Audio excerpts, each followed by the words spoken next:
And This, I'm gonna start I'll the start show. the stream too. Okay, I started my stream. Come on, Craig, you gotta join. well, while you're futzing around, this doctor goes on Twitter Futzing. and says, imagining a little mRNA strand floating around. Now recording. Welcome to the Yanggang Roundtable. It is Saturday, December 19th, 2020. Sheridan, I'm sorry to cut you off, but I have to do that. So. I'm completely fine. I'll get back into it as soon as you fully introduce our guest and what we do. We have Ariel, Faye Doney, Joshua Eastlick, Mia Songbird, Sheridan, and myself here on our Basic Income Advocacy podcast today. And our guest is Cody Hill. Cody, thank you for coming on the show. How are you feeling? Hey guys, happy Saturday. Feeling good. Glad to hear it. Yeah, having my coffee here and excited to be on the podcast. Thanks for coming on. I think everyone here would love to have you introduce yourself. Tell us a little bit about you.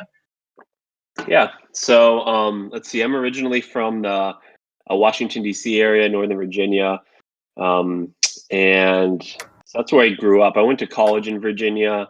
I lived in Spain for a few years and taught English over there, and then came back and worked in the DC area at various kind of different jobs there. I got my grad degree at UNC Chapel Hill in North Carolina, and then actually went out to California and was working in big tech for a little while. I worked at Amazon and worked at Facebook for a few years, and then I recently quit my job at Facebook a few months ago. Decided that I wanted to do something to help people in the world, because it was kind of the exact opposite. I eventually figured out what was going on there, and not that it's necessarily overly nefarious, but we can talk about more of that later. But and I moved back to North Carolina recently, so I'm living here. I'm working at a tech company that's just me and a couple other people. We're building. It's kind of in the political tech sphere, so we do legislation tracking and bill analysis for the North Carolina state government, for people who want to stay on top of what's happening in government.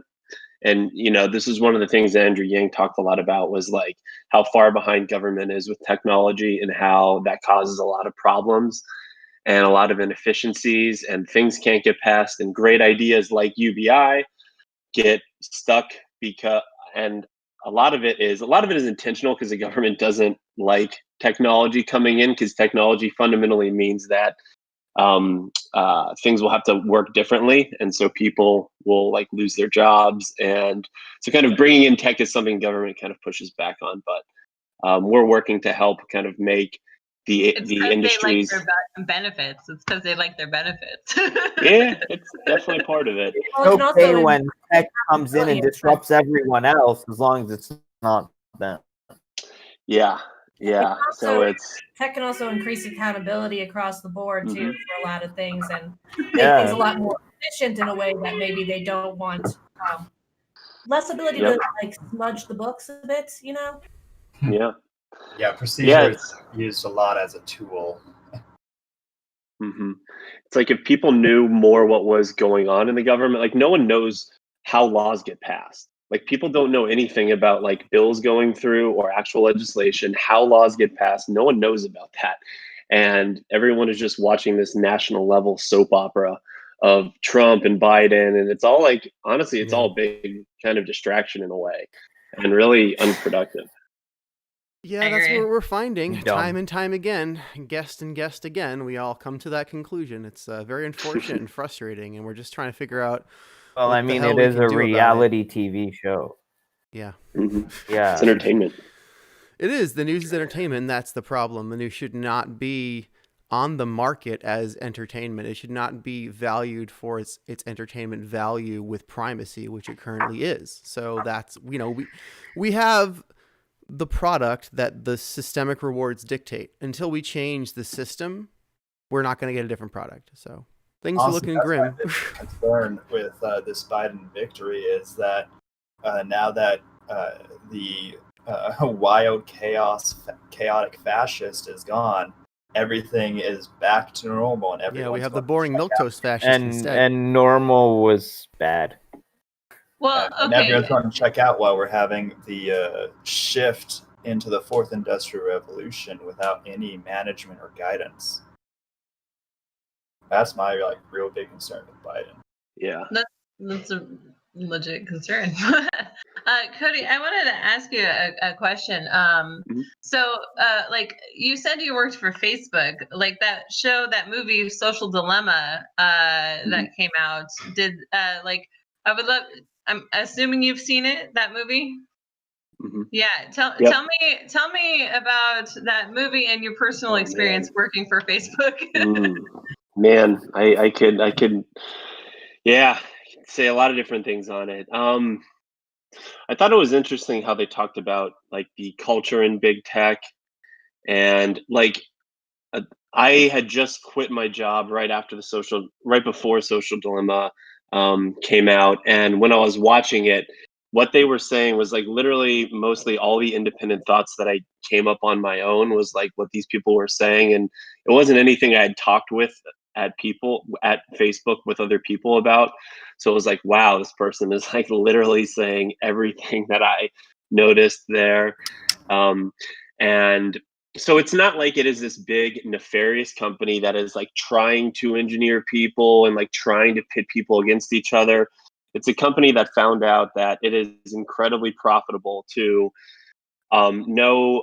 gather so much information on people and be able to micro target ads very effectively. And so the more that you do that, like the natural consequence of being able to predict how everyone will act and think is basically like polarizing and putting people in bubbles. Because if you can predict how someone is going to think or act based on all this information that you know about them, then you can sell a lot more ads and you can sell them for a much higher price, which is why Facebook is now $750 billion company, and they've created the best ads in the history of the world, which is why they make so much money, because people pay a lot for it because they know everything about people. So if their only goal at the end of the day is the bottom line and continuing to increase the number of ads that they can sell and then the price of the ads, then they're just going to keep getting better and better at figuring out basically how people think, and then running all these tests and running all these ways to make people be more engaged and to confirm people's beliefs, and then say that the opposite of what they believe is like dumb or bad or has no merit. So there's kind of like, they know all the different types of content to put in front of you, to put you in different like emotional states, which will keep you more engaged basically. And it's way more complicated than that, but that's kind of the basics there of why they make so much money. Yes. So you're basically saying that. Oh, sorry. Well, what I was going to say is like when I watched that show, it actually I've done a lot of research on the way the brain works and the brain wiring, and actually the way our algorithm works is very similar to Facebook's algorithm. There's a part in the brain called the reticular activating system, and it's only like job is to find evidence for whatever you believe, and like the way the algorithms for Facebook are so similar by the sounds of it. I'm like, yeah, this is dangerous. Except it gives you content to look at instead of just like a thought in your head, right? It's not in your brain, it's on the computer, access to the whole world. It's crazy to me. Well, like Cody says, it's not that nefarious. This is I can't remember the proper name of it, but there's an Arabian snake fallacy in economics where a government can't properly legislate for all the excess margins in a free market for companies that literally stumble upon psychological gold like this, where you can tweak demand essentially to be whatever you want and to pit people against each other to gin up more demand. That's just an externality that a government can't properly account for, and we need more regulation to solve. Yeah, totally agree. So what I'm hearing is that the nefariousness is kind of like an unintended and unmeasured byproduct more than anything else. Like a waste product from the generation of this information. Exactly. Yeah, the main point is profit, just like any business. I actually do have a related to this profit thing. Like essentially it puts people down this rabbit hole of information, right? That's what it does. It's like, here, I'm going to confirm, and then I'm just going to keep adding. It's just like how people watching Joe Rogan found, the UBI, blah, blah, blah, right? Joe Rogan and Yang. And that was the rabbit hole for a lot of people. So, I mean, you guys are doing like these rabbit holes to make people spend money, but could there be a way to shift the code in order to be towards, like how to help our planet go green, like So not there's oil. a truism in programming. Humans code. Whatever we do, whatever we're feeling, that's what happens in the code. So biases can absolutely be put into code. And that's kind of the whole point of, we have to construe a system that focuses on human virtue rather than greed. Because greed isn't going to solve everything. Yeah. The tough thing is like, how do you measure and create metrics for like human virtue? Because there's like so many different types and different people value it in different ways. So like the one that we've settled on is obviously like money and economic and the bottom line, and the three things that Yang always talks about: GDP, stock price, and whatever the third one is. And if like the only thing that we're measuring is just that, then those are like the only things that businesses care about. And so like we need different metrics. We need to figure out what those other metrics are for like making people healthy, making people like happier, making people feel like they are making progress in life, which leads to so many bad things. People just don't feel like they're progressing, which is awful. So Cody, I loved how he talked about like the American scorecard and just coming up with different metrics. I was So going to ask what your thoughts on Okay. the scorecard was, and how you think a national presentation would have looked like during this COVID year. Yeah, I think it is insane that no one has ever talked about this stuff before in a national level. That Andrew Yang was the first person who started talking like this. Like for me, I've always just like thought of politics as like a joke. It's like it's just a new sociopath up there like talking about how they're going to do stuff, and talking about it in a different type of like eloquent way, which either speaks to more of like a blue collar or more of like a upper class type way. And then but like overall they're not, no one's ever saying anything. It's like the same issues have stayed around forever. No one's solving any problems. They're not incentivized to solve problems. But when Yang was like, wow, let's like actually look at metrics, let's actually measure things and like set goals and review them. It's like this is what they do in tech. And I've worked at high-end tech places and they solve problems very quickly. It's like all they do is just go and create solutions to solve problems and make things work well for their own internal purposes, of course. But it's like, why can't we take more of an approach like that to societal health and well-being? And it can sound a little bit like pie in the sky and like not real. And I'm sure it won't be like just as easy as he's laid out in the American scorecard to create all these different measurements, but it's only going to get worse if we don't start trying. So we need to like try and fail and find out that, okay, well, maybe it's really impossible to create some type of like mental health score, or it's a lot harder than we thought, but at least we've made progress and we've learned a lot of new things, and we could have smart people working on that problem. Because right now, no one is. So we need to like at least start trying. And just my final comment on this: the magic of the American scorecard, as Yang presented it, it really is just that simple. It's a political will to have the IRS provide a more convenient allocation, or essentially a new web page on their site, for all this data to be collated in a very readable way. Because we have this data. The data does exist. The reason we focus so much on GDP, stock market, and unemployment is because of the capital production theory, where people engage in making more things that make more things, and some consumer goods will make everyone richer.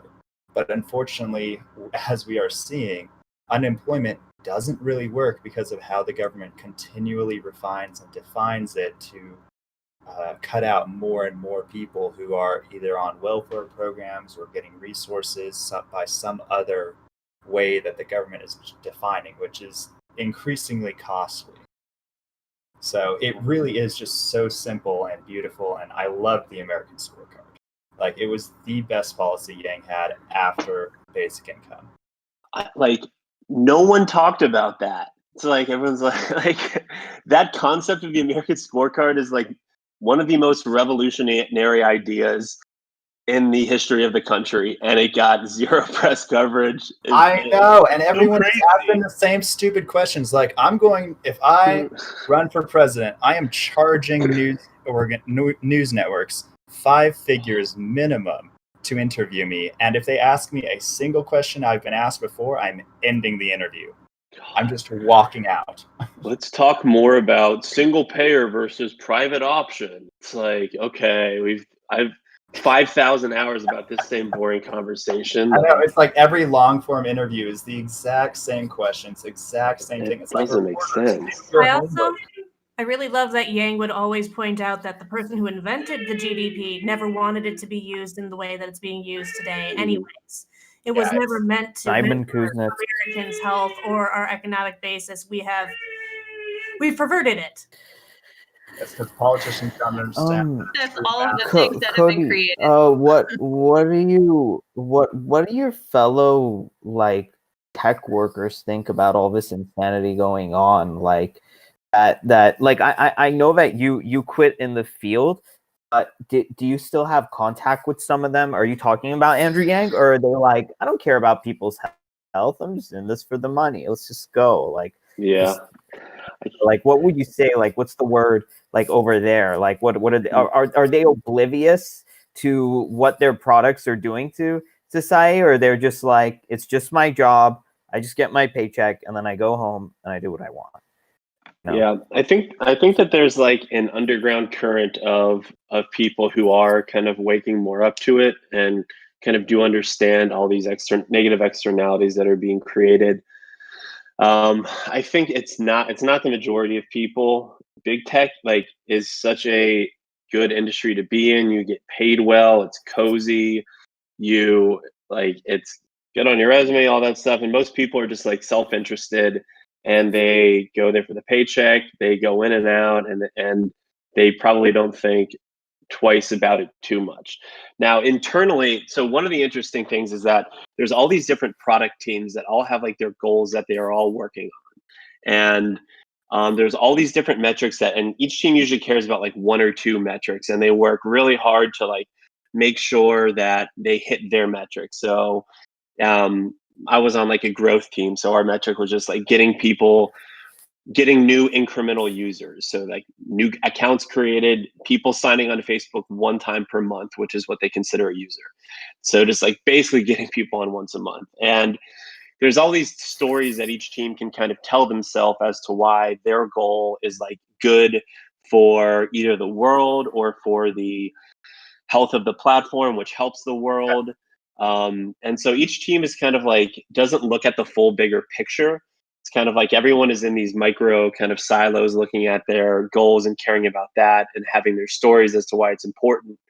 But like the overall picture building the atomic bomb, and they don't know they're building the atomic bomb. No. This is I do want to elaborate more on this, because I've been thinking a lot about these dark sides of capitalism, because people, especially greed-oriented capitalists, don't understand the power that they wield when they set numerical goals, or if they set standards or a price, or how many millions are affected by their arbitrary decisions in order to see some return on whatever scale they want, instead of understanding the supply-demand realities and trying to manage and innovate on the processes that currently exist. Yeah. It's kind of upsetting that they will just say we need 100,000 new users every month, and realize that we have 5 teams and each team needs to do 20,000 new users. Yeah. Or that we won't make it by the end of the month. So it's like there's something also kind of interesting and different about tech and software in general. And so the reality is that like all these big tech companies, like 50% of them are software engineers, are like engineers. The engineers get paid a shit ton of money. They are the high end engineers. These are like the top 0.1% engineers who work at Facebook and Google. They get a ton of money. Now, to be a top end software engineer, you are, I don't want to sound like crude, but you are the closest thing to a human robot as possible, because you have to sit there and you have to code all day, and you have to not care about social interaction, and you have to be like very like narrow focused and very good at just like sitting in code and being super basically the opposite of like outgoing and like understanding of like things outside of yourself. That's what, unfortunately, that is kind of what software engineering high-end people who can do that job are like. So those people just naturally, everyone has different dispositions. Those people don't typically have the disposition of being able to care about like being more like empathetic, or being able to care about like what things happen outside of themselves. So it's a field that people that work that write a lot of the code are solely focused on this one metric, and wouldn't really even think twice about unintended consequences of what happened from that software, just within like the disposition and personality of the people doing it. Yeah. Not saying they're bad people, but that's it's just like Ariel likes to say is meritocracy doesn't exist, but I'll add nuance to that. It does, just not in the way you think, because of how people who are self-interested will hire and look for a job. And that's really the function of our market right now, or at least the labor market. Yeah, it's at the end of the day, everyone is self-interested, and all the marketing that is done to talk about how much they are helping impoverished communities and all this stuff, like that's all literally just like a marketing ploy to make people feel better about the company. Like, and there are good things that they do. They a lot of small businesses depend their entire business on Facebook and Google, and that's how they get their, they support a lot of small businesses like that. But they're also have eliminated every other platform so that they are solely dependent on them pretty much. So what do you feel about the data dividend? Tell me more, like, you know what I'm talking about? The whole, like, you contributed your data, here's some money. D for P by Andrew Yang. DDFP. Data dividend. Yeah. I got that wrong. Thank you for correcting me. I think so, yeah. I think it's a good idea. I think it's something that we need to be like playing around with, which is having different models, because the ads business model is like really destructive, and it's only going to get worse. And there has to be some way to like combat it without completely destroying these like companies. Like, I don't even know if just like straight up breaking up all these big companies like we did to the oil companies in the early 1900s, like it seems like an old solution to a new, way more complex problem. It's actually not that complex. The internet is accessible everywhere. Oil is a geographical resource. It's inherently limited. The advertisement and attention economy is inherently unlimited. So we just need to provide a tax on this fantastic margin that tech companies exploit constantly. And that's what this data dividend is. It's a tax straight to consumers. Yep, I totally agree. And yeah, I mean, it's similar to like the VAT in a way that Yang talked about. I think it needs to be done. And like the thing is, like, it might not be the perfect solution, but like you're never going to arrive to the perfect solution or a better solution until you start trying things and you figure out what the holes in them are and where they can be improved. So the fact that they are trying to do something and putting this out there, I think is phenomenal. We need to go after it, because no one else is going to do it. Like what I'm thinking is this, like, ever since I was like 7 or 8 years old, I always thought that like technology would bring us to that future of like having flying cars and having space travel and like beaming people up and stuff like that, you know, really cool, exciting and fun stuff. If we were to look back on like when the millennials were young and look at it now, it's like, what is this? Like it's making us all hostile. It's making us depressed. It's making us angry. It's making us frustrated. There should be like special engineers and special like psychologists putting their heads together and saying like, hey, like how can we make it so that technology is more put towards getting people happier, getting See, people we more have to build that. fulfillment. We have to build that ourselves, right? Like if we just keep waiting around for somebody else to do it, it's not going to get fucking done because no one has the incentive to. But that's the thing. I'm thinking that like this is the direction we can go in. So like we can create a space like Facebook and Twitter, except we can say like no hostility allowed and no this and that allowed. Like we can do that in a way, and then we can build that ourselves to compete.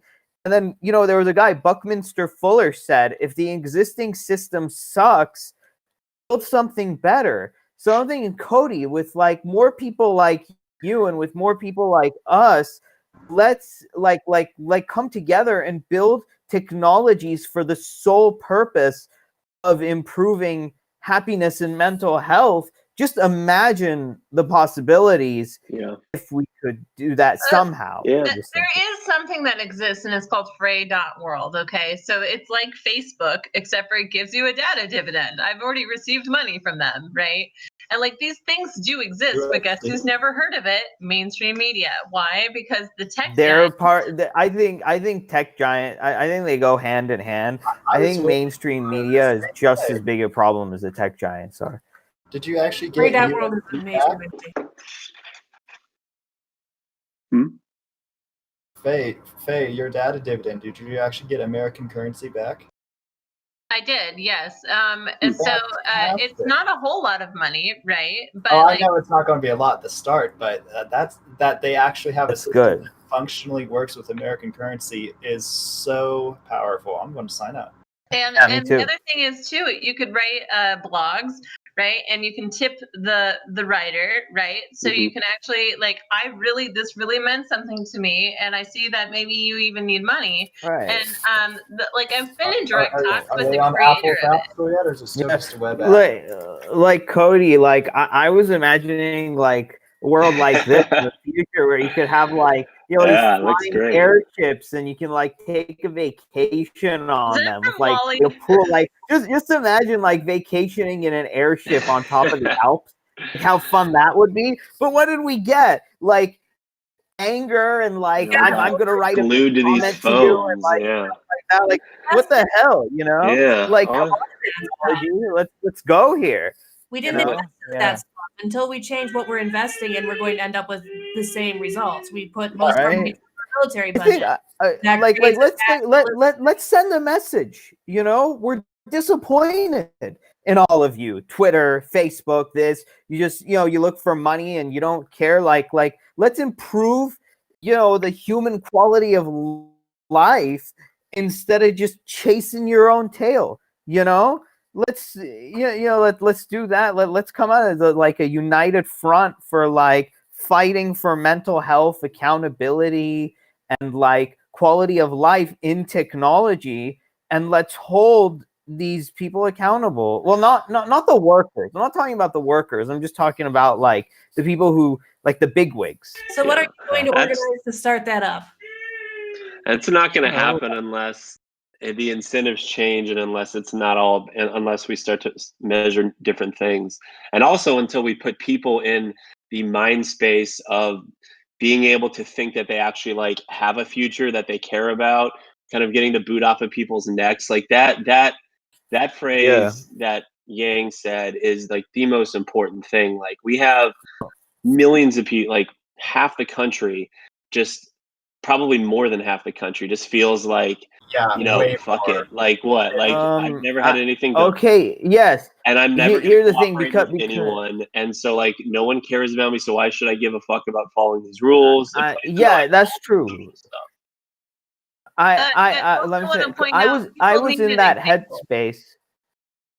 I just wanted I to was in say that people- headspace. Okay, go ahead. I was just saying, I was in that headspace before, until I looked at like what can be possible and what's happening right now. I think awareness alone is curative. Like that's a saying. I just don't think people are aware of better possibilities and better ideas. And I think that the people who have the power and the money right now, they don't want competition. And the best way to not have competition is not to compete with a competitor. Just make sure that nobody knows about them. Just hide the people who you don't want. And that's exactly what they did to Yang. That's all I want to chime in here. The thing is, people need to see a reality that's possible. They need, like the reason why movies are so effective, right, is because we can step into that reality, right? And like with, so Cody, you don't know about me, I'm sure, but so I'm currently in Alabama, and I want to start a universal basic income pilot in a dead town called Fort Deposit. Okay. But I don't necessarily know how to do that, but I work with teams of people, right? Well, but my teams of people are the brokest of United States, right? So we have all these extra limitations, right? But we're going to start a nonprofit so we can start getting grants, so we can start doing the work we want to do. But we have multiple tiers that we want to establish, and it's a foundation of a crumbling city. Like, what do you do in order to make sure you can resurrect a town even, right? Because people already exist places. We don't have to redo everything, but if I can document rebuilding this town and getting the people of the town to do it, right? I can't do it for them, but I can help provide resources, knowledge, tools, blah, blah, blah, right? And so if I document it while people are doing it and they learn, then they can teach other people as well, or keep building up on the knowledge that they have. And then if other people watch that, they could also be like, oh, that's a great idea. I can do that in my own town. And you inspire. If you can inspire people, then you don't have to do the work, right? But you can help provide the resources. But the problem is, with somebody so small and unknown, it's hard to pull something like this off, right? But I can't rely on any other organization, right? I have to invent it. And I think that's the other thing is Josh constantly was talking about Yang's purpose of what he is trying to say is we have to build it ourselves. We cannot wait around. We cannot be the bystanders. We have to be the ones that are like, oh, crap. No one else is doing it. Okay. And that's kind of what this podcast is, right? We built it ourselves. We don't care that we don't we want the audience, right? But we don't stop that from getting high profile people on our show. We're like, no, this is important work that must be done. And the more we get out there, the more our people come on the show, they can get it into their networks, right? But we do have audience. The Faye Trumper for Yang just complimented you. He said Faye getting things done. I love it. Yeah, he's like your attitude. You see, this is the thing. Everybody thinks thanks for watching, TFY. We appreciate you.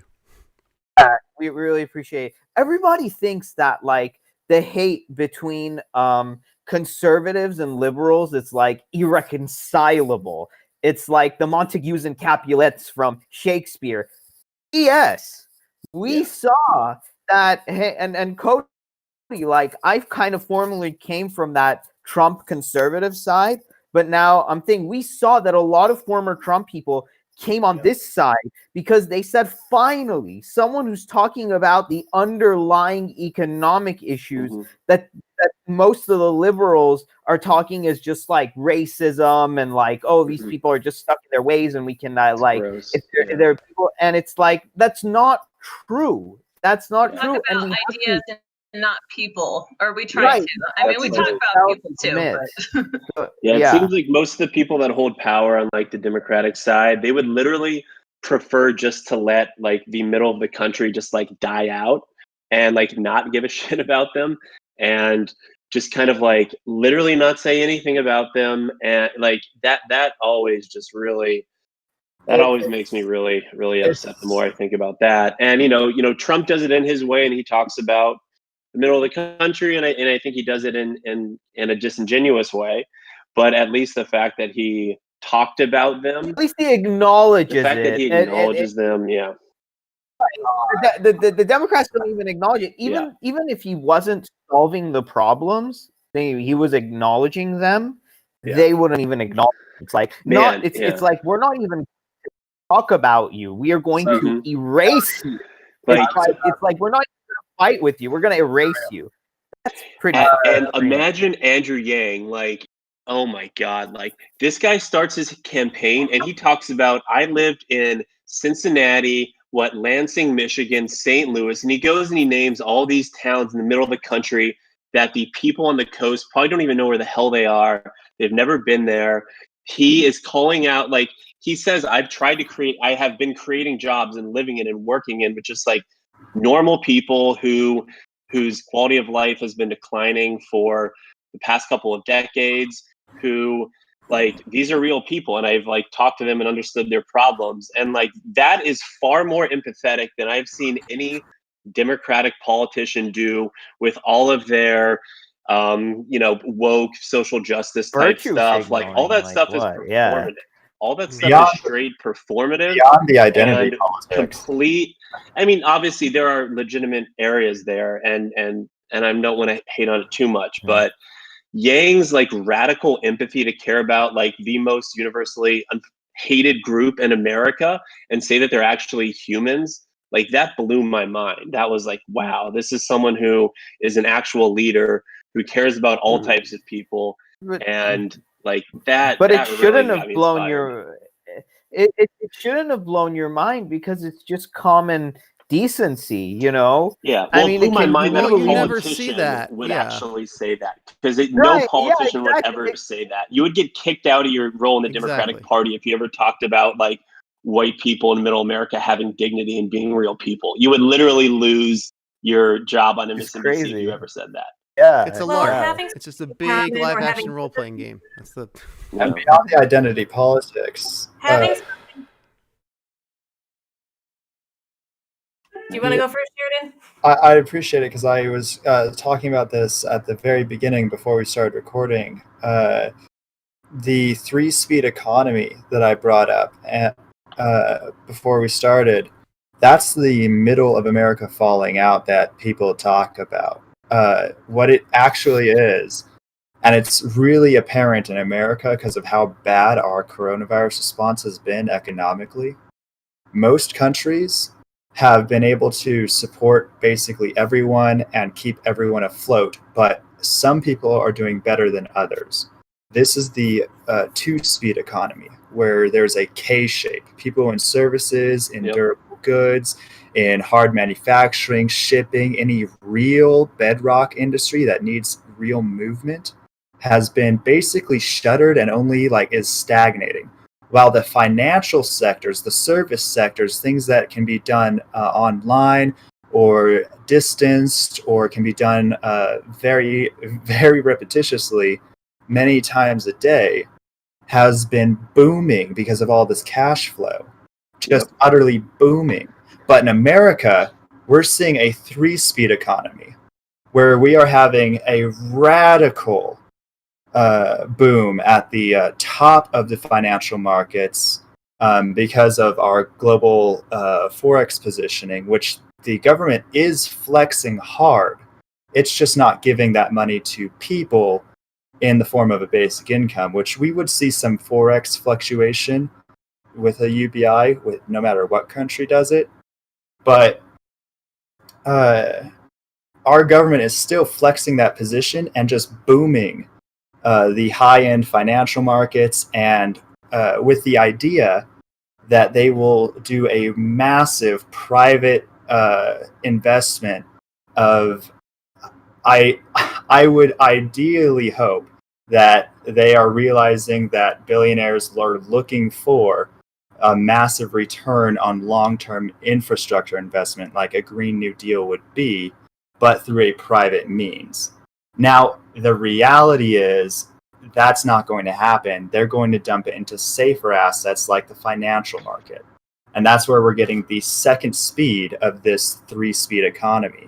Financial markets are also booming, not as much as massive billionaire wealth, but they are still booming along with the rest of the world's economies. What do they produce? Well, that's the thing, is that they are a very essential component of such a massive economy like our nation is, because they help ensure transactions and liquidity flow. They just, like these financial markets, have been able to lobby for such a low tax rate that we're not actually collecting any of these gains, and it's being cycled for empty reasons. And that's why I'm so concerned about our Forex position, because it's just weakening the dollar for no reason. I mean, the whole, like, the top of the pyramid is getting taller and narrower, which just means like the bottom is growing wider. And if it keeps going, like a breaking point has to come. At some point it'll happen, and they want to avoid that, but they don't know how. They're like beavers. Beavers only know how to do one thing. They can build a dam. You put them on top of a building, they will start to look around for wood to build a dam. That's the same thing. I can only do one thing in every position. Yeah. Have you seen that, like, among Pelosi and McConnell, Biden's actually going to be the youngest person there? so it's like it's that hurts. Yeah. So think about how ridiculous this is. Like, would like a company like Facebook or Amazon or Google ever hire people like Pelosi or Biden? No way. There you go. No. Right. Yeah. You don't get judged on performance as a politician, unfortunately. You get judged on... Let's be fair. The government are the same thing. What? Like, how did Clinton not even bring that up once during the entire campaign? Like, would you hire Trump at McDonald's? Like, wouldn't that have been a just, like, even as bad as Clinton was, wouldn't that have just been an earth-shattering comment? That would have been kind of a glass houses moment, because would you hire Clinton either? No. Right. But, I mean, at least she's more credible in that position. Like... Kevin is making you a fine enough for... It's just... She's going to then afterwards the matter, and she's going to try and renegotiate staff pay and get herself promoted, and she's going to try and change the health plan. But she will make you a good burger, so you would trust her in that sense. Right. She's not going to spit in your burger, spit on your life. But Cody, what do you say about you said performative or something like that? There's a lot of performative things going on. Politics is almost entirely performative. Like, the number one skill to be a politician literally is, can you raise money, which means can you get up in front of a crowd of people and say and essentially lie to them without it showing on your face that you're ashamed of it. Like, how good of a sociopath can you be to be able to build consensus and rouse people's emotions and get people all behind an idea and use rhetoric that can basically get people to believe in you and think that you're going to do all these things, and then backdoor find a way to not get those things done in a strategic way so that you can still have like leverage in various areas so that you can like advance your career or the career of the people kind of in your stable.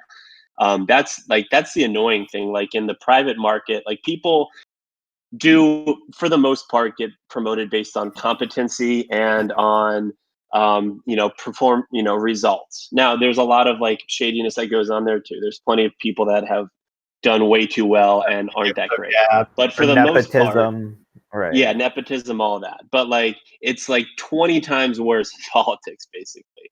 Like it's crazy that that's who it selects for. And so like a lot of the smart like problem solving people who want to be like fixing things and finding problems and coming up with a solution and a framework to solve problems, they are repelled by politics because they know that if they went there, they'd be like, what the fuck is going on? Like, I can't like do anything. I'm just going to like sit around and try and raise money.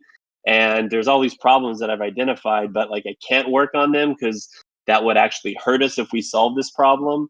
So like politics repels people who are actually good at and care about solving problems, and it selects for or it attracts people who are good at understanding how to like use the leverage of having a problem be out there to build consensus around fixing it, or build a consensus around like stopping the other team from trying to solve it or do something different with it, and basically like just build consensus basically. And it just gets worse and worse as like the underlying problems and the wealth divide in our country gets worse. And so like it's only going to keep going one way. And so we need like Yang. He's like an actual problem solver. Like he could get hired at a company that was good at fixing things and building things. Most of the other politicians couldn't. And so his approach to it is like so refreshing because he's not up there like, and I can't understand why people don't watch almost every politician and just be like, okay, this is just all bullshit. Like it's even like the Democrats do it in a certain way to appeal to the like kind of upper middle, the upper middle class, Upper East Side people, where they're highly credentialed and they speak in more of a educated tone, and the excuses that they use for things are more like seem more legitimate because they map better to the educational backgrounds of the people watching them. But that's just like candy coded. Yeah, it's candy coded bullshit. But it's enough for the people watching to be like, oh yeah, that makes sense. That like I kind of identify with that, and it makes me feel smart for supporting them.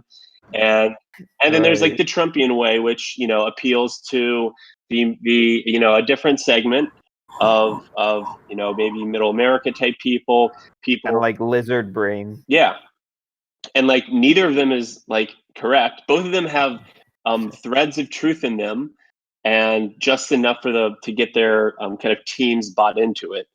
But it's such a dirty and disgusting business once you see that it's all performative. It's literally all lack of nuance. I don't think it helps anything that like the people who are the most competitive also care mostly about themselves in general, because in order to be competitive to that extent, you have to be willing to cut in line for somebody if you want to get there first. You have to be willing to push that extra hard to get in front of somebody. And a lot of times that means pushing somebody else in front of a bus. I couldn't do that to somebody. So the idea of me running for a career in politics, it feels like I'd probably be pretty doomed to fail because I can't, play dirty or get my hands dirty, or even if it's not dirty by the rules, I will feel bad personally if I do something that's immoral or that is against my morals to do. Stepping into the realm, it can corrupt you, right? Like you're just like, okay, I'm here, and then you're like, whoa, do I have to do the thing in order to move forward? But like, think about it. Like these people are seeking validation that they can do it, right? This whole like politicking is about validate me. I have what it takes, right? Like, look at me. And then it's just like, okay, you spent so much of your energy and mental bandwidth to get that validation. By the time it comes around to doing the work, you might already be exhausted, right? And you're like, oh man, okay. And then maybe emotionally you have this like guilt and self-doubt, right? And maybe that actually manifests, because you have to think these people do have emotions, right? Like they're not just crazy. I mean, they might seem like it, right? But they enter a world that instantly makes you want to be corrupted because of like the money, the lures, the politicking, and it's gaslighting, right? You have all these people that are just like, you know what? It's not like why would you do this to your friends? This is how they got here, right? And so like then and it becomes normal. Yeah, and you don't notice that you've just like entered something so toxic, right? Mhm. And if you speak up, like you're the one that's the problem, and that's why these good people get fired, right? Like because you're a threat. No, you're the threat, you asshole. Just Throw saying. in that when you're negotiating with people have different sets of values that they bring to the table. So you may want to say, I can't do this one thing, but you need to do this other thing. And you have to immediately compromise your morals if you want to get that done. I say wanted the full amount for the checks for the stimulus, and I wanted the full weeks thing. But they had to negotiate it down and pare it down. And it's this back and forth where we lose all the things that are truly important to everyone and only get this middle ground crap that nobody really wanted in the first place. And it's all arbitrary too. And it's McConnell set a $1 trillion cap for all of this and is still rejecting a $900 billion bill over and over again. Yeah, well, yeah, I think a lot of it has to do with just it's like generational. It's like all the people that control the levers of power for the most part, like over 60% of Congress is either a boomer or a silent generation. And so these people have been around forever. They are living in a world that doesn't exist anymore, that they grew up in, that they gain their power in, that they feel they're most comfortable with. And so that's like the only thing that they know how to do. So they're not willing to like change. And so, I mean, once the grip of power and across like a lot of institutions as well outside of government, I think once those people start to age out more, which hopefully will happen quicker, but they seem to want to hang on. I don't know why, but younger people will be more willing to try new ideas. There's like one small silver lining, but it needs to happen a lot quicker. Well, they want to try. But they got bad credit, right? Or they can't afford to start their own business, or because no banks are going to loan to them. So they have like maybe even the will and desire, but none of the resources, right? And then how dare you try to get these resources on your own? We're just going to like cripple you with more debt instead. Like people don't realize how hard it is in today's like society, especially after this pandemic. Oh, I bet you nobody has savings anymore. I bet you people have the worst of credit, right? And now maybe they even have an eviction on their record that might stay for 7 years, right? Like these are things the percentage of people that have that is just going up and up. Meanwhile, all the people who have the power to like, or who have, or like well connected, honestly, frankly, most of the people I went to college with, most of my friends, no one is talking like this. And it's like, because they're able to work from home and they have their great job and their savings are going up. And it's like, why is all this societal unrest happening? Like all these crazy people. It's like, they just like don't, and they have families and they're relatively stable and like change, and I kind of get it. I don't like hate them for it, but kind of the unwillingness to understand what's going on and seeing it just as an aberration that's going to like go back to normal is a really big problem.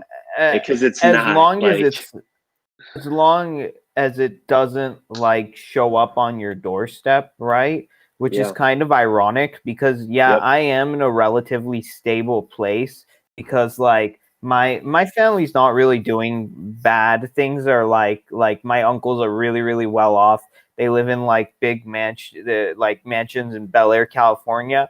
But the thing is that like just I don't know, like a week ago, we actually had like a robbery in our downstairs. I live in a secured building, and they came and they like robbed our mail, not mail, but like the packages that were downstairs.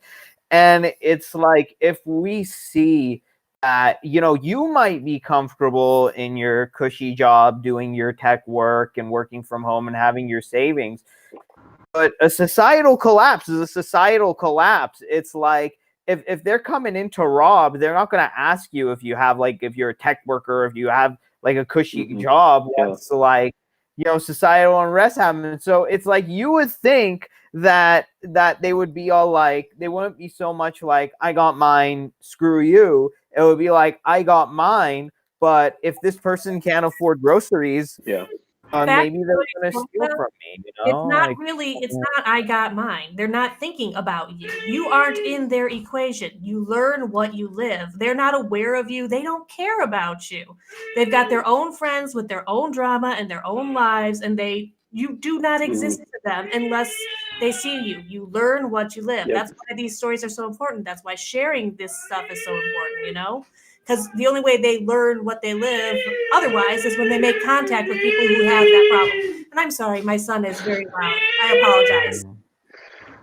I wanted to chime in here. So somebody who is involved in my life, they had someone literally walk into their house and steal stuff while they were in the other room, right? And then walked out with a bong or whatever. Okay, so like, you know, they wanted the coping mechanism or whatever it be, but they just came in and stole from them. And now they want to move, right? I don't blame them. Somebody walked into your house and stole something while you were there. That, like, you don't feel safe anymore, even, you know, and like, but people are doing these kind of things. But, you know, you're talking about how people don't exist in their reality.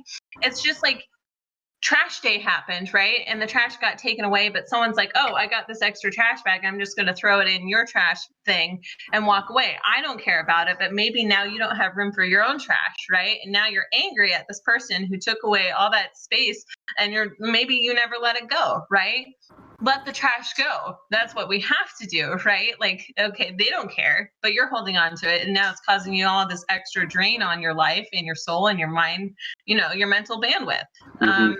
But you know, maybe that person had to because they wanted. Maybe they're homeless. Maybe they just, you know, like, the hey, thing that really bothers me is that, like, back in the day when like our grandparents were, you know, there, they could probably like walk into the store and say, hey, I need, you know, some work, and like, you need an extra hand, and the guy would say like, yeah, sure, pick up that thing and we'll pay you on this day.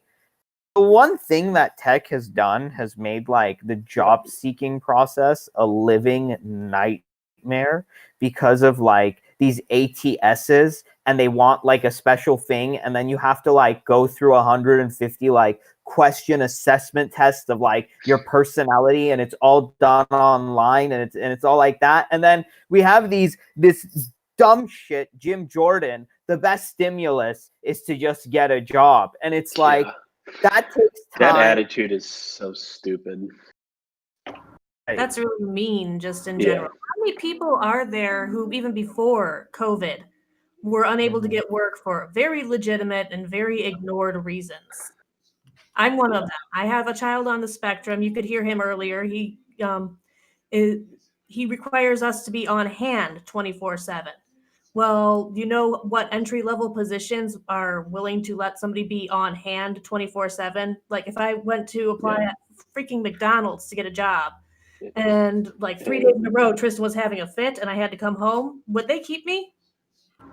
And not to mention, but they're not doing their jobs. Go ahead, Cody. I was just gonna say, and like, and it is only getting worse. Like, software is eating the world. It is replacing all of the, you know, you have to look at humanity in like a very objective way. Like, there is a distribution of people and skill sets, and for a certain percentage of people, like things that kind of like manual labor type stuff, cashiers, kind of more stuff like that, like, it is all getting brought into software and technology. And like, I've been inside of Amazon and Facebook.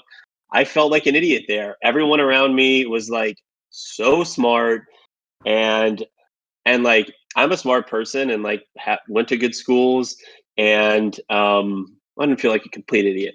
But it's like, these are all the companies that are basically replacing more kind of manual labor, blue collar type jobs, and it's only getting worse and worse because these companies are going to keep growing. So that just means there's going to be more people who don't have stuff to do. like Yang has said a lot. And if that population continues to grow like it's going to, like there's going to be a lot of nasty things that end up happening. And it's not even their end. I wouldn't even blame them for it. I would say they're totally justified if they feel like there's nothing that they can do. And so the maybe negative, conspiratorial ideologies that they start to fall into, the rioting or the, whatever bad things happen from them, it's like if you're just purely blaming them as like bad people, then you're not looking at the problem in the correct way. And it's not a helpful way either, because that's just going to inflame them more if the only thing that they're hearing from the opposite side is like they're bad and they're terrible. It's like, nope, they're racist and they're not culturally sensitive. And some of them are, and like some of them are bad people, but to blanket say that about everyone when it's not true in the vast majority of cases is awful, is destructive. Despicable. For almost every single person in these movements, it's a lot more nuanced than that. Everybody's got a whole lot of history attached to their opinions, their ideas. They didn't appear out of nowhere. Yeah. We have bred these humans. We have put them into society with these ideas. We have made our own monsters. We have to unmake them. Mm-hmm.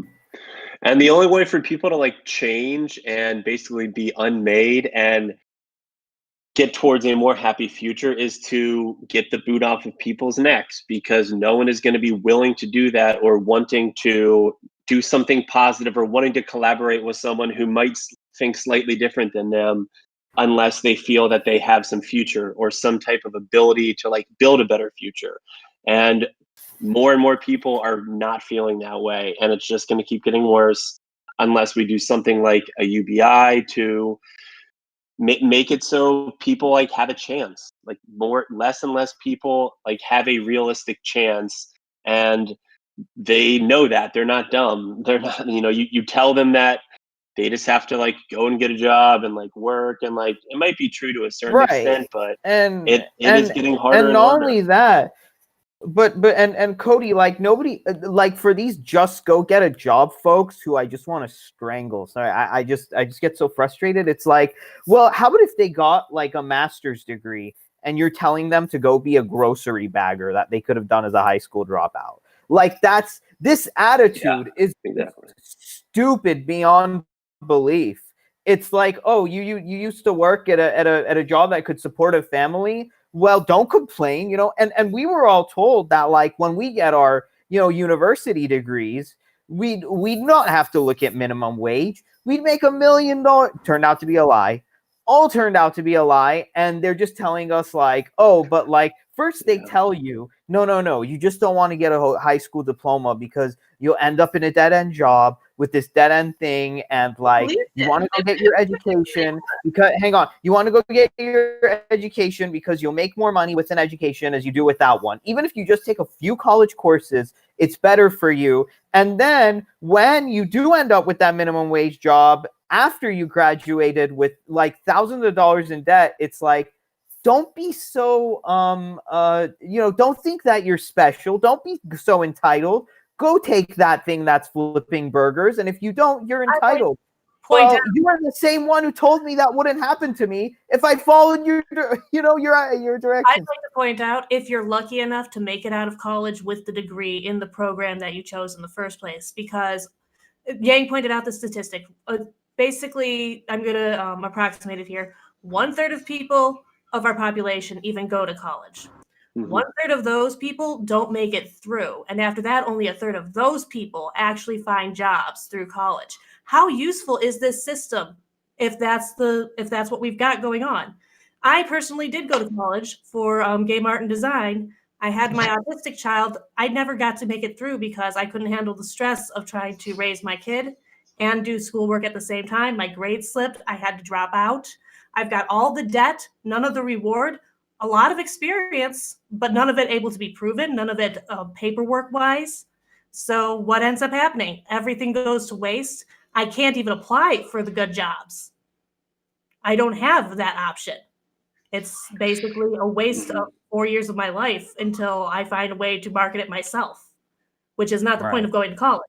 if that were what I was going to do, I wouldn't have gone to college to learn how to market myself.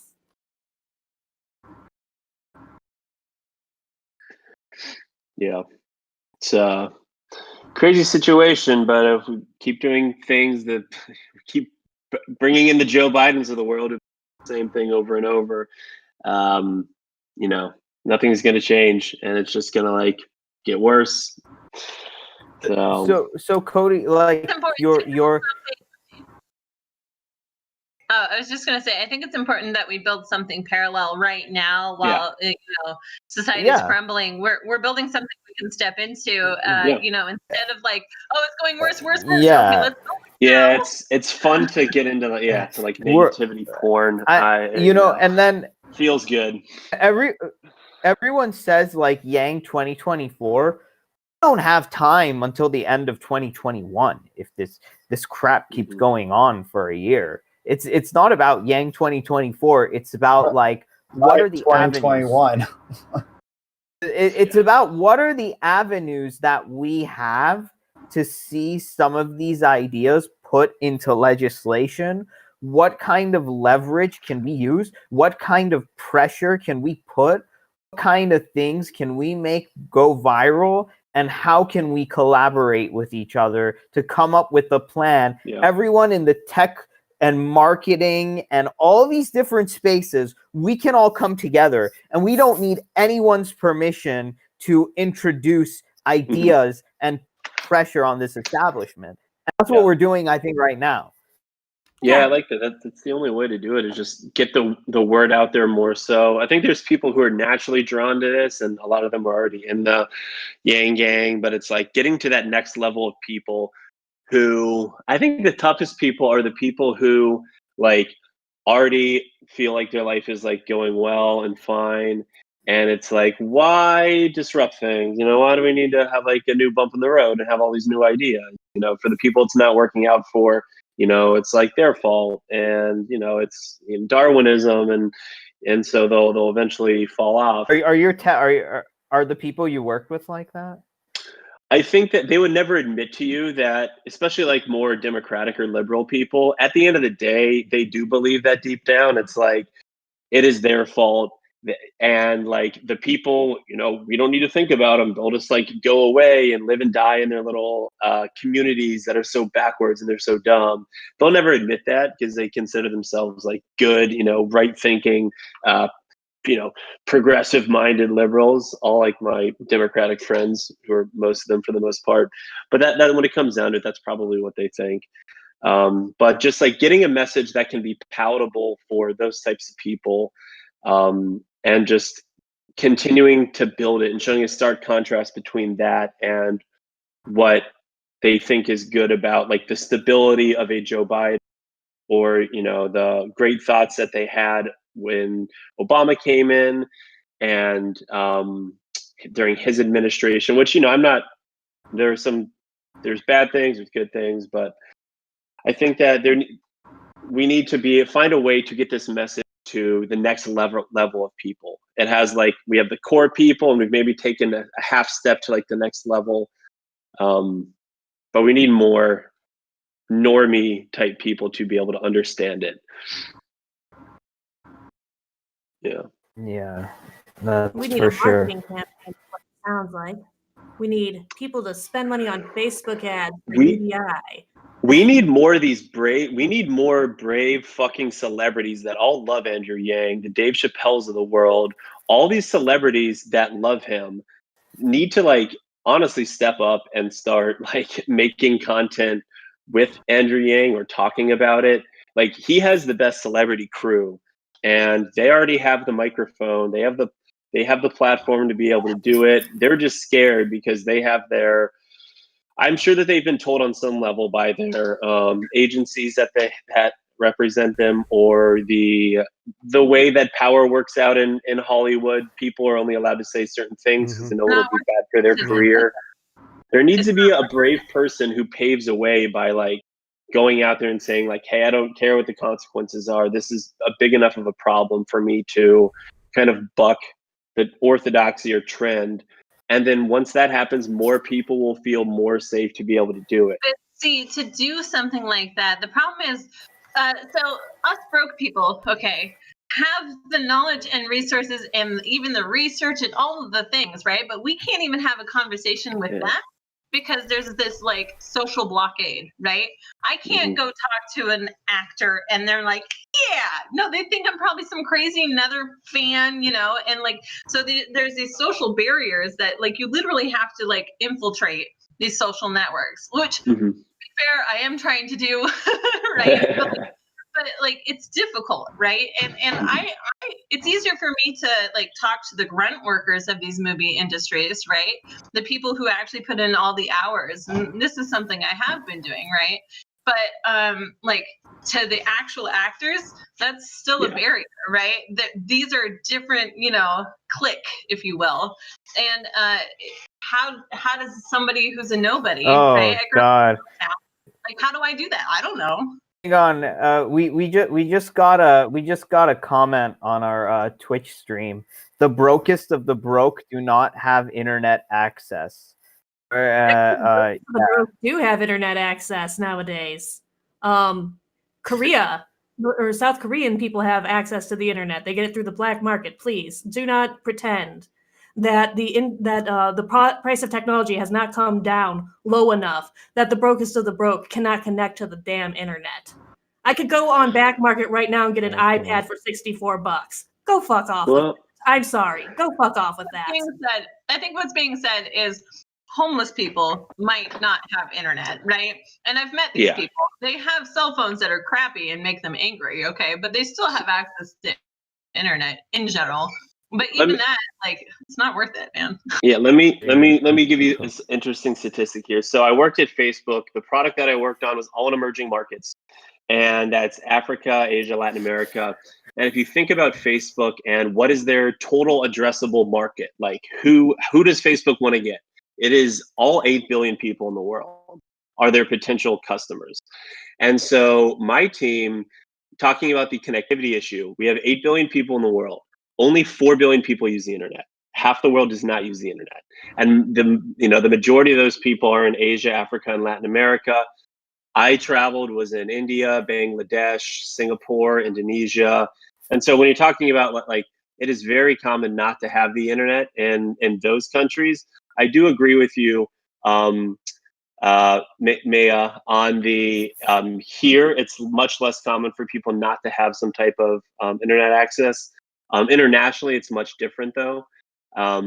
And so like Facebook has all these connectivity programs that are trying to connect people to the internet all over the world, mostly so they can do it. They're trying to set up like cell phone towers and stuff. Is that what they're doing?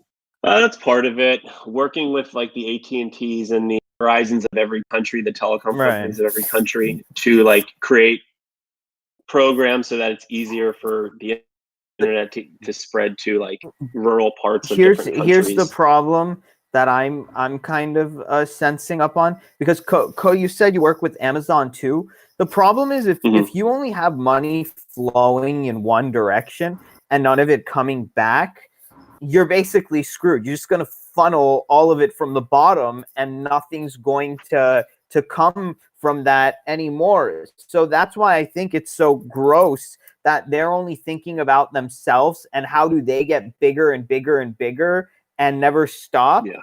You know what we call uncontrollable growth? We call that a cancer. Literally, uncontrolled growth is cancer.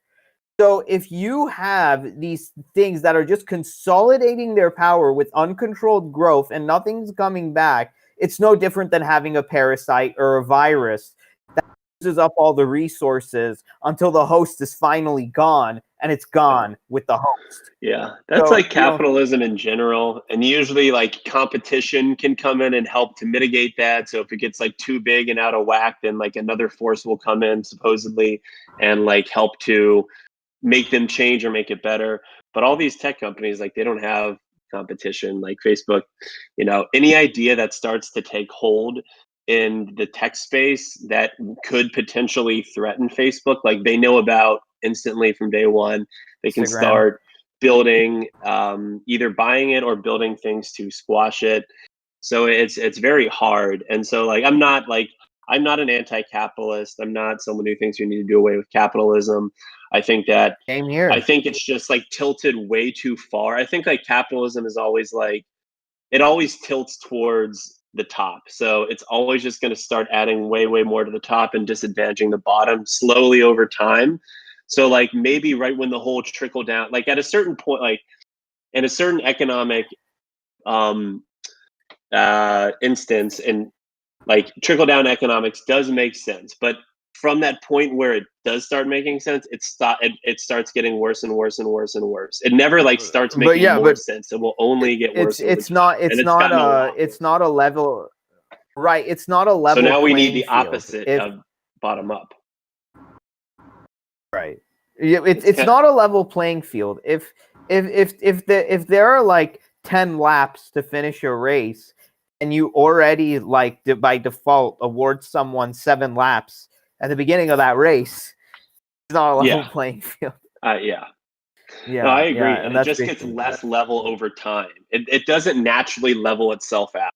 So like it has to have a governmental force to do some type of releveling it without completely destroying it, or it will get naturally destroyed because it starts to disadvantage way too many people. That's just like the rise and fall of civilizations. It's the only way that it can happen. And we're like getting to a point where like the Ouroboros that eats its own tail. That's snake. Yeah, I don't know like if you ever saw it. To see when we're talking about this though is, you know, if we're going to use the garden metaphor and all these different plants are, you know, different companies, and we got trees that are big growth, right? You know, that tree is going to overshadow and kill out the plants that need the sunshine, right? But we also have some sticker bushes coming in, and they're just like growing and choking out all the other plants. And then, you know, you still have a garden, right? But is it actually something that we can use and enjoy, or is it prickly and we can't even walk into there, right? You know, we need some goats to come in and eat the sticker bushes or something, but like we don't have these kind of things in place. Well, yeah, that's because like the goats are like 80 years old and can barely move their mouths. Yeah. Jeez, yeah, it's like they're almost dead and they still want to hold on to their power. We need fresh goats.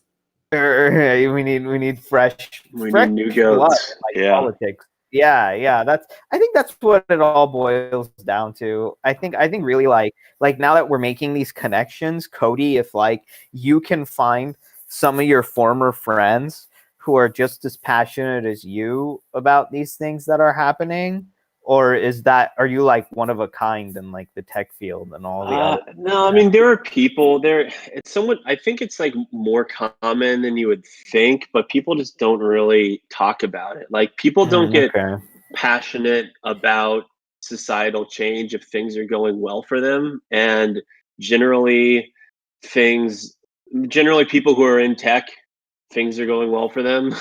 So it's like you have to. Most people, unless they're like pushed or unless they get in a situation where they can't handle it any longer, which is kind of what I got into, most people just like won't become passionate about and start to do things. Well, you know, there's a phrase I live by or occasionally think about, and it's like, it's not until the pain outweighs the gain before we make change, right? And that's with anything, even in a bad relationship, right? You're still gaining something from a bad relationship, but until that pain is too much, that's when you finally break up with the abuser, right? Well, we're also told when things are going well, don't rock the boat, right? Like most of us would be told, you know, you've got it good. You should count your blessings, not you should worry about other people, not you should take your blessings, find ways to make them multiplied amongst others. No, it's count your blessings. Don't rock the boat. Watch your back. Make sure everything. Watch yourself first. And you know there's always like some amount of that needs to be done, but we've kind of taken it to an extreme. You know, I don't know. I think that if Yang was more of a firebrand, he might have something would have happened. I think because I always love doing that, just like shining screen and stuff. I don't know. Bernie was a firebrand, and he didn't get what he wanted either. You can't say attitude is everything. Yang won everything. It has to be like authentic. Like Yang, because like he is that kind of nice, goofy guy. But I do love watching the videos of him where he goes a little off the cuff and like curses, and he can go into that mode. I think if he becomes mayor of New York, like he might go more into that mode once he kind of like rises to that level. I'm very convinced that he will not allow himself to be like co-opted kind of into the political machine, because he's Well, the too thing is, smart for that. He knows he's that in it's coming alignment to. with his values. He's in alignment with his values, and it's hard to like pull you away from that if you're strong he's in already it. stepped away from it once too. He had the opportunity to have everything handed to him on the easy path. You know, he may not have gotten anything really accomplished on a bigger picture, and that's what was killing him, was he wasn't going to get anything accomplished on the bigger picture. Yeah. So he quit and he went and started doing bigger things. So I don't think that he is corruptible. We have evidence he's not corruptible. Yeah. If he would have run his presidential campaign and was just like this hotshot dude who was like kind of loud and mean and rough around the edges and Asian, I think that like that would have been just like too weird for too many people. It's like, unfortunately, because he is like Asian in tech, people want to like, they have the stereotype of that being more mild mannered or whatever. And so if he wasn't like that, I think he played it well. He could always go into that, but I think branding yourself from the outset in that mode from the beginning might not have been the right play. But not from the beginning, but as people were like getting to know him, as the field were like narrowing, I think that would have really helped. It's like if he did it in like the last debate, or that's what I'm thinking, because then it's like, because like if he, when he was not getting any time in the debates, like I would have just said like, hey, why the hell are you like giving the least amount of time? What is this? Why is it always like that? And then people would have been like seen him as the underdog, you know? Well, I want to chime in here a little bit. Okay, so like Andrew Yang, like the way he handles it with the emotional stability that he does is showing that it's possible, one, right? But the other thing is how you react to a situation is actually going to affect the outcome of the situation. If you're in a panic because you see someone hurt themselves, they might freak out that they just hurt themselves, right? But if you're like, oh, it's okay, they might respond to you, oh, it's okay, I'm going to be okay, right? How we react to a situation is going to make us react back, right, in a somewhat equal form. And I think he's trying to do that a little bit. Like, this doesn't need to escalate. Nobody, if someone's yelling, nobody's listening. Okay, we should know this, right? But like, he came at it at a more I don't know, healthy approach, in my opinion. And I think he did it the best way that was authentic to him too. Mm-hmm. Yeah, he's the man. I very selfishly want him to run in 2024, maybe start a different party, but like that seems like such a heavy lift. But that would be a waste. I would love it if it had like a chance to win. I just feel like that's tactically unsound. Like there's got to be a way, even if there's not a way with a great chance of success. The chance of success of a third-party presidential win in 2024 is just completely discountable, in my opinion. Just don't even bother with it. Try anything else. Shouldn't be though. Right, but our system is so bad. Yeah. We need ranked choice voting first before. Right, now that would change the game. Yeah. Which is why they'll do everything in their power to stop us from getting it. Which is why already we're seeing the conflation of ranked choice voting and racism. So, those are the people, the New York City Council, the members of the New York City Council. I mean, I don't know. Do you know about this, Cody? No. Andrew, so there was to be a change procedurally, I guess, from a previous vote to New York City's voting. And they were going to allow for ranked choice voting for the first time ever. And some members of the New York City's council are stepping up with sort of an emergency procedural measure. I don't really know the specifics of New York City, government. I'm sure it's extremely arcane, but some kind of procedural measure to stop it. And the grounds is it's racist. This ranked choice voting is to suppress the votes of people of color. That is literally what they're saying. And they were not providing a lot of details. they kind of want to make it like, well, we're experts, and these people, they're all kind of, it's a lot of dog whistles and a lot of secrets, so you got to trust us. Because and the people are like, yeah, okay, that sounds right. Can have more than one person that they like. It's like, we all know that black people only like to vote for one person, so this would be racist. Like, that response to that is racist. I feel like this is the appeal to authority fallacy, right? Where just because this person is the authority figure, I'm going to believe them instead of doing my own research, right? Like, yeah. Oh, I hate that. Yeah, just like our experts, the well credentialed people that. Yeah. It's so hard to find the right balance, though, because at the same time, we also need to have more people trusting certain news sources that they are discounting. So, I think that one of the biggest problems we have in America is we have gone too far in excess of everything. If you don't believe in one thing, you can't believe in anything ever again. If you don't, there's no mild version of doing your research. Either you rabbit hole down some crazy conspiracy theory or you blow it off, right? Yeah. That's like basically the way we work. Nuance. Yeah, nuance doesn't no nuance. sell. I think there's one way, the best litmus test. It's not perfect, but it's pretty good. The best litmus test for determining if you can trust a news source is it marketed as entertainment? Do they benefit from more views, and is it marketed as entertainment? So that's almost all an of emotion. the mainstream news you're ever going to get. That's a lot of the news that purports to be independent as well. So we'd be marketed as entertainment too, right? What's that? So we'd be marketed as entertainment too, but we're not going to lie or any of that. But we're also just opinion. Yeah. Are we marketed as? I guess you're right. All news is marketed as. But here's the thing: there's no profit motive for us. Is there a profit motive for the news? If there's no profit motive for the news, that's a big plus. Yeah. For the trustworthiness of its source. This is not a monetized project, and part of the reason it's not monetized is because I think a lot of people feel they can trust a non-monetized project in this environment when they can't trust many others.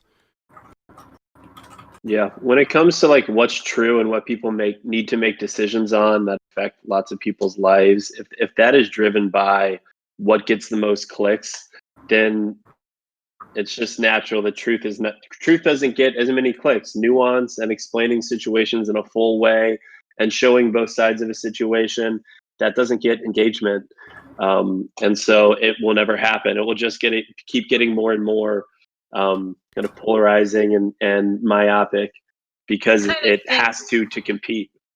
What kind of things could Amazon and Facebook do actionably to change? Do you think it's possible for them to change to be more ethical, if you will? I don't know. It would need to be some type of new model. I mean, it's all metrics. If they're just going to the bottom line, and the biggest driver for their bottom line for Facebook is engagement. Like, unless humans change their brain of what they engage with and they start liking less polarizing or crazy things, then they will not change their model, because that would hurt their bottom line. Self-actualize. People have to self-actualize before we can make any some change. product that was like, hey, a self-actualizing product or something where they like incentivize you or made cool somehow you having a conversation and like with someone who doesn't think like you, and some like back and forth where you see humanity in different types of people. They were somehow able to like figure that out and do that. Like, that would be fascinating. That would be really cool and really helpful. But the amount of people that would want to do, there wouldn't be enough of a market for it. It would have to start on a small level and like start growing. Well, I mean, one of the things I like to say is people aren't going to self-actualize until they have a universal basic income, because they'll finally have the time to fucking do it, right? Like, that's part of the problem. People don't have the time or energy. They're depressed, or they're seeking money, or, maybe they're fighting with a spouse instead, and, probably over money. It's like, there's no time to self-actualize. Yeah. I think one of the most terrible things about the way things are structured right now is that we can spend our entire lives in service to a goal we don't care about any way whatsoever. You can spend your entire life dedicated to a person who is making other people's lives miserable and not even know it. That's like all the unintended consequences. Hang on. Yeah, we got another comment from T4Y podcast. 26 states have direct referendum access to ballots. All we need is signatures to get initiatives on the ballots. This is how we start the snowball rolling. This is how we change the structure and stop being victimized by it. Let's go for it. Very cool. If there's any form of direct action without having to worry about some corrupt, decrepit geezer blocking it, Unfortunately, let's exploit that avenue. For procedural reasons, many states can't allow for such a massive budgetary bill to be petitioned directly from citizens. Oh. To get the basic income piloted like that, And we're not a democracy. Then we might as well be an oligarchy. If we can't do this, we're an oligarchy. We're not a democracy. We're a republic. We're a republic, which means that we elect I don't care. who go and represent us, and if they don't act, well, republics are stupid. We're specifically a banana republic. Our democracy being a federal, a dual federalist system. This is about states' rights versus federal rights. Many states have balanced budget amendments in their constitution because of the federal deficit. And that's how we really justify the federal deficit a lot. Only a few states aren't really tethered by that, and they still have municipality balanced budgets that essentially do the same thing. So that's what I mean by procedural reasons. Like, because we are a fractured democracy, the people ourselves can't just petition random, massive budgetary changes. We can petition for increased freedoms like cannabis reform, which increases tax revenue. But that's a really minor budgetary concern compared to giving everyone cash on essentially either taxes or some other thing because of, again, balanced budget amendments. Like, it could happen, but the pilot would be literally too insane to actually pass anyone's acceptance once it actually hit the ballot. It'd be with like a 30 or 40% value-added tax to keep everything in line. Why do we think the government is working? Why do we follow the government anymore? Like, none of this. Does work. The government is not working in this situation. Either you think the whole system.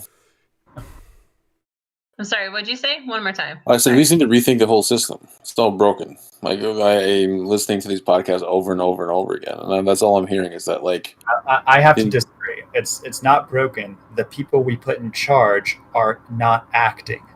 The system works if you use it, but the people. When's the last time it was actually being used properly?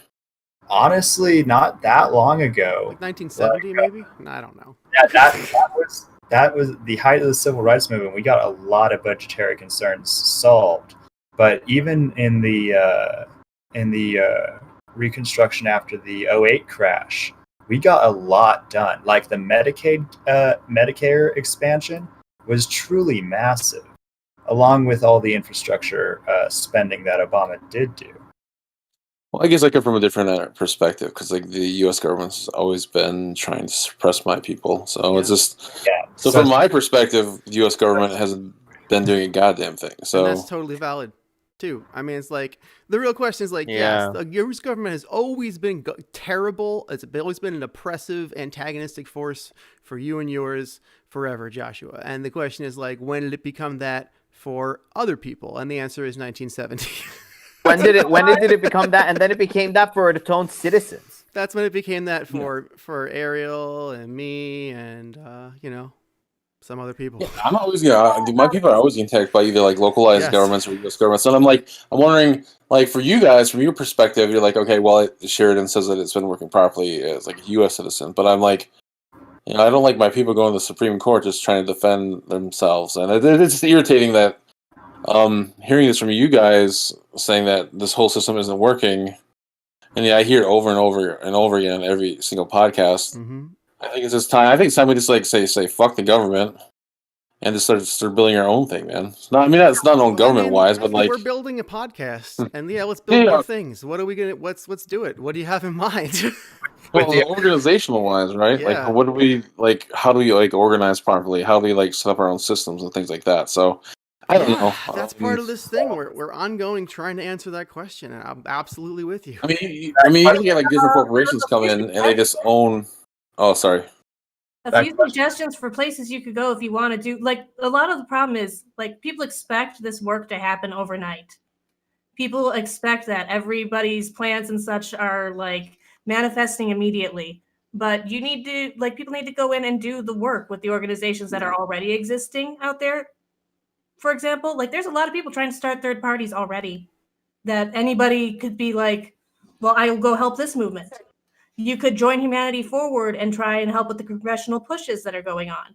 There are a lot of things that are already out there that we need to promote and have people go on board with, and we can pull those organizations together. But talking about this is great, and we do it every week, and each one of us has our own other projects that we're also doing on the side, is the important thing to remember. This podcast doesn't exist in a bubble. We like Faye's doing the thing with the town over in where are you doing that? Remind here, the system is organize with your local communities, connect with larger organizations, and change laws through legislative action. Use our system. That's the reality. We have to get the right people in the system to use the system right. Mm-hmm. The way I look at it from like local standpoints, and this happened in Nevada quite a bit. Even like the mayor at the mayor levels. The mayor levels, right? You see these giant corporations come in and just own an entire city or entire town, and I'm like, the interest level of like that, like the power that like these corporations have, that just come in and like, okay, you pretty much are owned by this corporation now, and this is a mining corporation and stuff like that. Like there has to be a counterbalance to that. Like that's just from like a smaller perspective. We're not even talking like a national or a world perspective. Yeah. How do we counter that? Like from like a positive standpoint? And I don't see any of it really. Like if these nonprofits are popping up, but they don't have that type of influence at all. That's the point of fighting for the basic income and organizing people to get that passed through our legislative bodies. Once people get more capital to organize more, we can do more. That's the beauty of capitalism. You can cycle the currency. We just need to actually get the flows going. So Josh brought up something that I wanted to touch on, and I found it interesting. He says like if a corporation moves into this town, you're owned by that. That town is owned by that person because that's the work that's available, right? And I was thinking about Fort Deposit. Like they do have car companies that do exist within that town, right? But like car companies are only impacting the planet in a negative way, right? Like, they're positive in the fact that we can get around, but they're not incentivizing clean energy to run these things, right? And so, like, if the town is owned by a car company that continues to push oil based vehicles, then you're essentially making these people work towards more pollution in our country, right? And so it's just like you don't even have the opportunity to say, nah, actually, no, I don't want to do that, because you have to feed yourself, right? Let alone if you have clean water to drink. Yeah, I mean, there's like so many like different causes out there. I mean, so many different problems and so many people advocating for like whether it's climate change type stuff or universal basic income, ranked choice voting. There's all these things. It's like, so it kind of scatters where people's energy, who are all part of this kind of people who want things to change, kind of scatters the energy. I feel like some type of concentration where people go all in on like one thing to get that change, because it's very hard just to get like change in one thing. So it feels like it needs to be, unfortunately, it's like a slow and boring process of just getting people to volunteer and like kind of pounding the pavement and getting the word out there and like getting people in government to support things, doing it in a smart way like Yang is doing with universal basic income. I know that he's like personally lobbying lots of people in Congress. So I feel like the notion of concentrating on one thing first and getting that done, which will then build momentum for other things, is probably a good thing. doing it a smart way is agree. a very And we have to tech-centric way of thinking about it, and it we works very well have because the to tech industry is very efficient. people we have to get people excited about it. That's what you said. If it's boring, so we have to find a way to like introduce games, introduce like fun stuff, kind of like That's I know true, Shale too. has his like social stream Content. and make like we have to build content around that'll make people laugh and get them interested and make them want to like be part of a community. That's what we're We missing also have here. to not waste It's our like, effort, though. I think you touched on something I really want to go over. When we do the volunteering, when we do the calling, the writing, the letters, the meetings with the people, we have to make sure we're not just talking to people who are trying to placate us, who have the goal of never helping us no matter what, unless we can force them, and then only talk to them if we have real leverage. Don't go talking to people. Don't go wasting our effort on people over whom we have no leverage if they have no interest in helping us. So we had someone from Wolfpack on yesterday who gave us a very valuable piece of information I want to repeat. Your state legislators are an order of magnitude more accessible to you than your congressional representatives. Go see your state level representatives. They are the most powerful people to whom you have easy access. Go see them, and they might want to help you depending on who they are. And get to know them, get to figure out what you can do for them, and figure out what they can do for you. Work with them. Yeah, the company that I'm working at a startup, a tech startup, and what we do is just state government in North Carolina. So the North Carolina General Assembly, which is the state level, like you're talking about, the state Senate and the state House. And these people are very easy to get in touch with. You could probably meet them for coffee. And I literally was having a conversation with someone yesterday who works at the North Carolina, Public Leadership Institute, where they like train politicians or something. And he was saying people need to start caring far more about what's happening in their state and stop being distracted by this national level drama and thinking that all of this is what's important, because it's not. This is entertainment. This is theater. All this stuff that we see on the news is not productive. It doesn't help. But you can do stuff on a state level that can actually move the needle if you can coalesce people within your state to all have a pet issue around, basic income, and you can influence a local politician. That is so much easier to do. And the state level is very, very underrated. It's a great way to start. Oh gosh, guys, we're 2 minutes till. Do we have you till past 4, or are you on a hard? I'll probably have to go in probably 5 or 10 minutes. Well, let's do our wrap ups then. Yeah. Who do we want to start first? Well, let's have our guest, since he's got to go in 5 to 10 minutes, start first. What is the wrap up here? We just say goodbye. I'd like to know what your social media is, any projects that you would like to have people go check into, Sure, yeah. Subscribe, yada yada. Here, look, I'll do mine first. So you get. Oh yeah, no, you get it. Yeah, give me the. Okay, yeah, my name is Shale. My Twitter is SHAELRILEY. That's where you can check out all of my tweets, and they're mostly retweets for UBI and promoting this show. And also, I have a Patreon where I do music, which is with a group called The Grammar Club. Patreon.com/The Grammar Club. Nothing to do with this, but if you feel like looking at my music for whatever reason, check it out. Anyway, here's our guest, Cody. Hey, my Twitter is at CodyRH2020. The company that I am working at is called Upstate North Carolina. You should go to start.keepupstate.com if you want to check it out. You can track bills if you care about the North Carolina General Assembly. Create a free account, and we do advocacy campaigns. And feel free to check that out. I'm thinking of starting some type of YouTube channel, but still haven't done that yet. You should do it. You should come back to this too. Anytime we post a schedule every Thursday, so just real low key. Look at it if you feel like coming on a certain day because there's a time slot that works for you, or if you see a guest or you know of and you would like to talk to, then just pop on in. You don't have to ask. You don't have to announce yourself. Just your open invitation to anyone who's already been on the show. Yeah. Gotcha. Thanks. No, 100%. It's been a pleasure talking with you, Cody. I'll go ahead and sign off as well.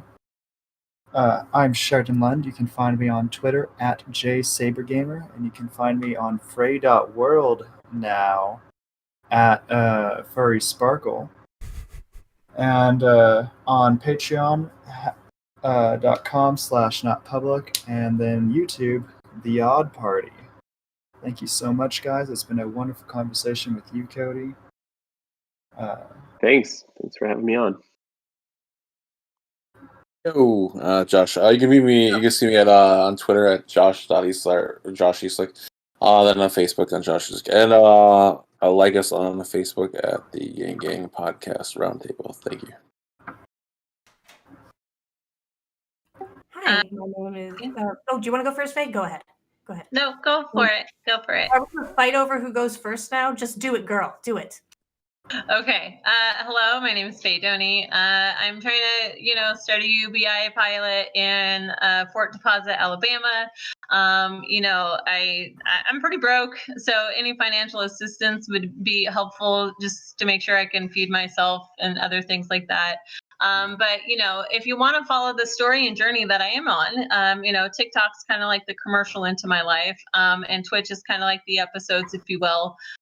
So my user handle on Twitch, TikTok, and Twitter is Tisdoney, Tisdoney, if you want to check it out. And if you can or want to contribute financially, my Venmo is Art by Doney. PayPal is Pulling a Doney, and Cash App is Faye Doney, $Faye Doney. And come check it out and, follow me on my journey. If you see me online, you can make comments and stuff too. It's cool. All right, Mia, your turn. Okay, I am at Mia Songbird on Twitter. I suppose I should probably mention I do have technically a Patreon there too as well that you can access through the link on my profile. But I don't pay good attention to it because I'm very busy doing a bunch of other stuff. So if you're helping me out, you're helping me out because you love me, you like me, and I'm so grateful. But regardless. Anyways, I do Humanity Hangs Tuesdays and Fridays. I do this, obviously. I'm going to be working with Boyce from Mindful Skeptics on the low for the Trickle Up. And I have a bunch of other fun projects on Thursday next week, Christmas Eve. Keep this in mind. There's going to be a special event with the Humanity Hangs. It's going to be a lot of fun. I don't want to reveal too much yet because nothing's been fully finalized yet, but it's going to be great. Save Thursday Eve if you happen to not have like a Christmas Eve party. And I'm sorry that was an exceptionally long ramble. I will pass it off to. Has Ariel gone yet? No. yet. My internet just cut off for a second, came back on, so glad to be back. So my name is Ariel Bakshende, and you can find me at my Twitter. It's Ariel's Ariels, ARIELS ARIALS. And also I'm on YouTube. My username is Revolutionary Thinking, so that's youtube.com/Revolutionary Thinking. And I'd like to, if you can one day, I'd love to interview you, Cody, and just do like a deeper dive at like what you saw at these tech companies and like what the culture is in there and like how you first got started. I think that would be interesting. Yeah, I'm happy to talk about that. It's quite a culture that I have a lot of critiques about. Could talk about it. Oh yeah. It's a weird world over the big tech, I'll tell you that. Yeah, I'm well, sure. Your time is limited, so I just want to say thank you for coming on our show, and I think everyone else has given their handles. So thanks again. It's great Thanks, meeting you. guys. Thanks again. Yeah, great to meet you guys. Cody. Bye, Cody. Bye. We'll be back tonight, 8 to 11 Eastern, with a social stream for anybody interested in that. Playing AI Dungeon and probably some other stuff, maybe, depending. So that'll be fun. And then tomorrow, we'll be back 2 to 4 with another regular podcast. And what is her name? It's on the tip of my tongue. She was here yesterday. She's going to be our guest on Sunday. Kaizem? Anyway, a Yang member who's she's going to run for her local office. So That's good. that's what we like to see. And that's what we'd like to connect a network of. People who are running for any local office who are in the Yang Gang got to know each other. So Let's do it. See you tomorrow. Thanks for tuning in. See you tonight. All right. Bye. Let's